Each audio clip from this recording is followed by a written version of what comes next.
Hi guys, আসসালামু আলাইকুম। সানমম ডিউটিতে তোমাদের সকলকে ওয়েলকাম। আর একটা নতুন ব্লগ নিয়ে আমি চলে এসেছি আমার চ্যানেলে। তো চলো দেখতে থাকো।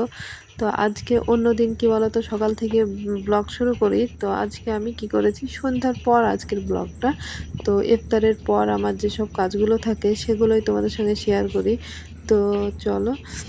কি বলতো, অন্য সময় মানে ভাবি যে সে ব্লগ শুরু করব, কিন্তু দেখা যায় যে ব্লগ শুরু করাই হয় না। তাই যেরকম ভাবি আছি সেরকমই শুরু করে দিয়েছি আজ। তো সানের আব্বু বললো যে খাওয়া দাওয়ার পরে কিছু আমাকে পকোড়া করে দাও। তো ও আলুর পকোড়াটা খেতে খুব ভালোবাসে, তো আমি এখানে আলুর পকোড়াই করব। কিন্তু পকোড়া করার আগে কি বলতো, আমি ভেবেছিলাম এবার রোজার আগে সব কিছু আমি গুছিয়ে রাখবো, কিন্তু ওই যে আমার গুছিয়ে কোনো কিছুই হয় না। মানে হয় এদিক ওদিক তাড়াতেই কিছুই হয় না। সেই জন্যে আমি এই কৌটোগুলো রমজানের আগেই ধুয়ে রেখেছিলাম, কিন্তু এগুলোতে বেসন আর ওই চালের আটা পুরবো বলে কিন্তু হয়েছিল না।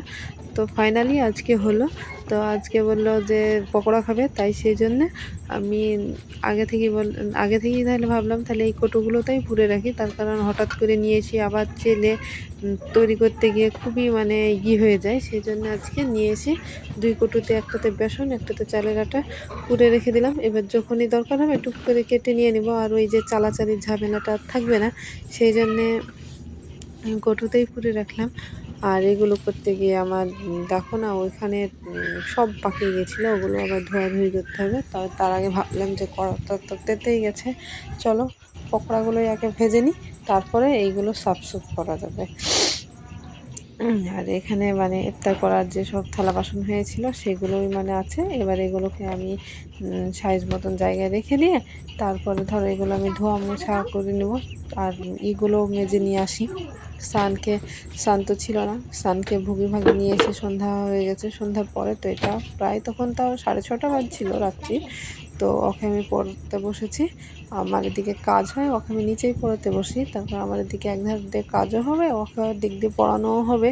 আর ও খুব দুষ্টু, পড়তে চায় না, খুবই দুষ্টুমি করে।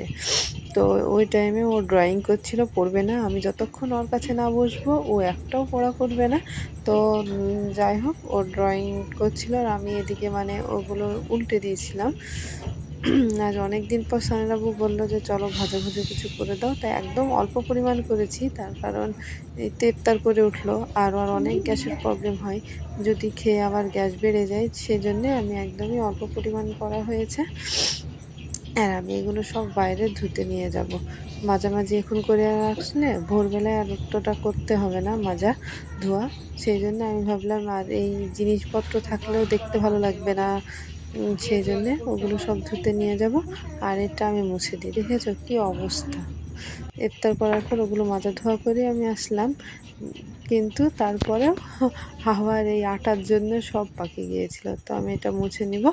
আর সান এখানে দেখো একটা সুন্দর করে একটা ড্রয়িং করছে। ও ড্রয়িং করতে খুব ভালোবাসে, পড়তে বললেই কিনা তো বলবে মা পড়বো তো, তার আগে দাও না একটু ড্রয়িং করে নিই। তো ও ওখানে ড্রয়িং করছিল। আর ওকে কিছু বলি না, তার কারণ ড্রয়িংটা তো আগে করতে বস, তারপর ড্রয়িং করার পর আমি যখন পাশে নিয়ে বসবো তখন ঠিকই পড়াটা করবি। নইলে তো যদি বলি না করতে দিব না, তো পড়তেও বসবে না। তো ও ওখানে ড্রয়িং করছিল আর আমার এদিকে সম্পূর্ণ কাজই হয়ে গেছিলো, মুছা ধোয়াটা হয়ে গেল। আর এইগুলো আজকে আবার গ্যাসে রুটি করেছি। গ্যাসে রুটি করলে কি প্রবলেম হয় বলো তো, সব মানে নোংরা হয়ে যায় আরও। আর ও দেখো না, দুটো ঘর করেছে, কি সুন্দর ঘরগুলো। হুম, একটা রান্নাঘর আর একটা ঘর বলে। আর আমি এখানে এসেছি স্নানের জন্য। জিওল মাছ আমি নিয়ে রাখি। তো জিওল মাছগুলো তো বাঁচছে না, দেখেছো একটা মরে গেছে। দুপুরে পানি পাল্টে দিয়েছি, তারপরে একটা মরে গেছে। তো এখন মানে কাটারই নাই, কেবল মানে জানটা ছাড়লো। আর জিওল মাছের কী হয় বলো তো, এটা মানে অনেকক্ষণ মরে গেলে না মানে আর মানে ওটাকে ফেলে দিতে হয়। তাই ওটাকে নিয়ে আমি ফ্রিজে রেখে দিব, কাল সকালে কাটবো। তো মাছের পানি টানি বদলিয়ে এদিকে আমার মাথা ঘষাও হয়ে গেছে। মাথা ঘষাটা এখানে সেট করে দিই, দিয়ে তারপরে এবার সানকে একটু আমি পড়াতে বসবো। নাহলে তো ও পড়বে না। আগে আমার কাজটা সামলে নিই, ততক্ষণ ওরও ড্রয়িং করা এই করা সব শেষ হয়ে যাবে। তো চলো সানের সঙ্গে কিছু করি। চলো সান কী করছে এবার তোমাদেরকে দেখাই। ওকে আমি অঙ্ক করাবো। তো এখানে আর রুল ফুরিয়ে গেছে, তাই বলি বায়না হয়েছে খালি। হাতে কত থাকবে? হাতে হ্যাঁ, তারপরে কি আছে? তারপরে কি আছে তাড়াতাড়ি করো। 2 আর 9। হ্যাঁ তাড়াতাড়ি করো।